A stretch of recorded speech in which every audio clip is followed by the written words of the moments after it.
अस्सलामुअलैकुम वरहमतुल्लाहि वबरकातुहू। मोहतरम हज़रात, आज हम लोग वज़ू का तरीक़ा सीखते हैं। बहुत सारे दोस्त अहबाब गुजारिश कर रहे थे वज़ू का तरीक़ा आप बताएं, तो मैंने सोचा आपको प्रैक्टिकली तौर पर ही करके दिखा दें। तो जब आप वज़ू बनाने के लिए आएंगे, सबसे पहले आपको नियत करनी है।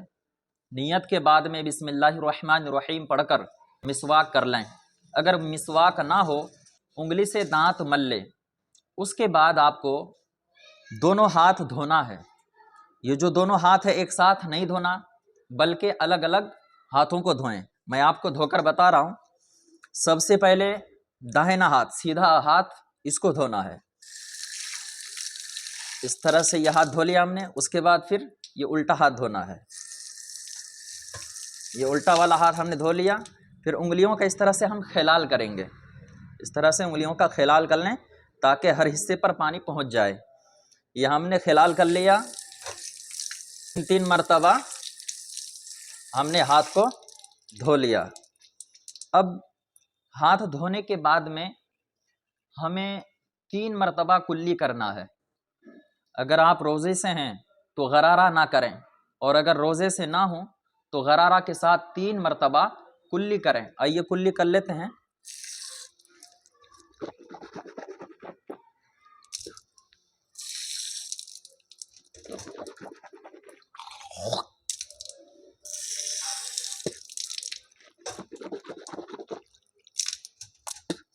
तीन मरतबा हमने कुल्ली कर लिया। गरारा मैं इसलिए नहीं कर रहा हूँ क्योंकि रमज़ान शरीफ का महीना चल रहा है। कुल्ली करने के बाद आपको 3 मरतबा नाक की नरम हड्डी तक पानी चढ़ाना है। जो दाहिना हाथ है, दाहिने हाथ की हथेली में पानी ले। दाहिने हाथ की हथेली के ज़रिए से नाक की नरम हड्डी तक पानी पहुँचाएंगे। आइए हम नाक की नरम हड्डी तक पानी कैसे पहुँचाते हैं और नाक को कैसे धोते हैं, कैसे पानी चढ़ाते हैं। इस तरह से नाक में पानी चढ़ाएंगे और उल्टे हाथ की छोटी उंगली से नाक को साफ करेंगे। 3 मरतबा हमने नाक को धो लिया। उसके बाद 3 मरतबा चेहरे को धोना है, और चेहरे को पेशानी के बाल उगने की जगह से ठोड़ी के नीचे तक, एक कान की लौ से दूसरे कान की लौ तक पूरा चेहरा धोना है।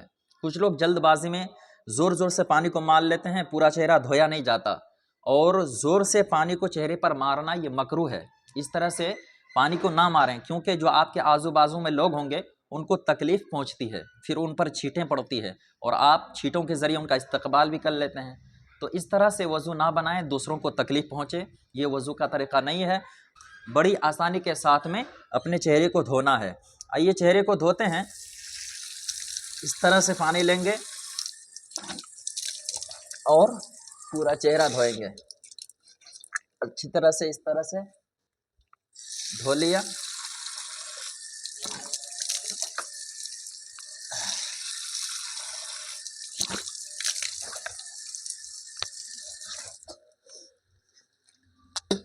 तीन मरतबा हमने चेहरा धो लिया। अगर दाढ़ी घनी हो तो दाढ़ी का उंगलियों के ज़रिए से खिलाल करेंगे। इस तरह से खिलाल करेंगे, इस तरह से खिलाल करेंगे। और अगर दाढ़ी पतली या हल्की है तो खिलाल करने की ज़रूरत नहीं है, आसानी से बालों की जड़ तक पानी पहुंच जाएगा। हमने 3 मरतबा चेहरा धो लिया है। उसके बाद सबसे पहले अपना सीधा हाथ धोना है, दाहिना हाथ, और पानी जो है उंगलियों की तरफ से कोहनियों के ऊपर तक पहुंचाना है। कुछ लोग कोहनियों से शुरू करते हैं, कोहनियों से शुरू नहीं करना, बल्कि उंगलियों की तरफ से कोहनियों के ऊपर तक ले जाना है पानी को, ताकि कोहनी सूखी ना रह जाए। कुछ लोग जल्दबाजी में कोहनियों का ध्यान नहीं रख पाते हैं, सूखी रह जाती है, फिर वज़ू मुकम्मल नहीं होता। तो उंगलियों की तरफ से हम पानी पहुंचाएंगे। इस तरह से, इस तरह से हाथ को पहले मल लेंगे ताकि अच्छी तरह से गीला हो जाए। या हमने हाथ को धो लिया, अब उल्टे हाथ को धोएंगे। इस तरह से हमने हाथ को धोया। पहले इस तरह से मल लें आप, ताकि हाथ पूरा गीला हो जाए और पानी आसानी से पहुंच जाए। इस तरह से अगर पानी हम उंगलियों की तरफ से कोहनियों की तरफ ले आएंगे, जो बाल हैं हमारे, बालों की जड़ तक पानी बड़ी आसानी से पहुंच जाता है। इसलिए उंगलियों की तरफ से पानी इस तरह से पहुंचाएं और कोहनियों के ऊपर तक ले जाएं। 3 मरतबा हमने हाथ धो लिया, दोनों हाथों को। उसके बाद हमें मसा करना है। मसा करने का तरीक़ा यह है दोनों हाथों की 3-3 उंगलियां इनको आपस में मिला लेंगे। देखिए ये जो 3-3 उंगलियां हैं इनको आपस में मिला लेंगे। पेशानी के बाल उगने की जगह से पीछे तक ले जाएंगे। ये देखिए ये यहाँ तक ले आए, यहाँ तक ले आए। इनके ज़रिए हमने मसा कर लिया उंगलियों के ज़रिए से। अब हथेलियों के ज़रिए से पीछे से शुरू करेंगे। ये हिस्सा बाकी है तो अब हथेली से यहाँ से स्टार्ट करेंगे, पीछे से। ये पीछे से स्टार्ट करेंगे और इस तरह से आगे की तरफ ले आएँ। ये हो गया। ये भी उंगलियों का भी हमने कर लिया और जो हथेली बच गई थी इनसे भी हमने मसा कर लिया। उसके बाद में ये जो उंगलियां बची हुई है इन उंगलियों से कानों के मसा करेंगे। इस तरह से, इस तरह से कानों का हमने मसा कर लिया। ये अंगूठे बचे हैं, इन अंगूठों के ज़रिए से फिर पीछे वाला हिस्सा, जो कान का पीछे वाला हिस्सा है, इनका इस तरह मसा कर लेंगे। ये हो गया। ये उंगलियों का ऊपर वाला हिस्सा है ना, दोनों हाथों के ऊपर वाला जो हिस्सा है इनके ज़रिए से गर्दन का मसा करेंगे। ये गर्दन का इस तरह से मसा करेंगे। ये गर्दन का मसा हो गया। गले का मसा नहीं करना है, गले का मसा करना मकरूह है। ये हमारा मसा हो गया। उसके बाद सीधा पैर हमें धोना है। सीधा पैर इस तरह से हम धो लेंगे।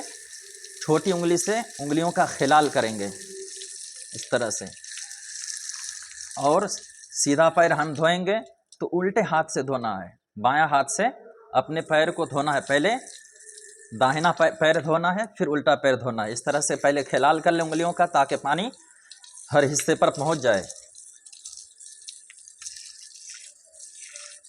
हमने बना लिया इस तरह से, दोनों पैरों को धो लिया। ये वज़ू हमारा मुकम्मल हो गया।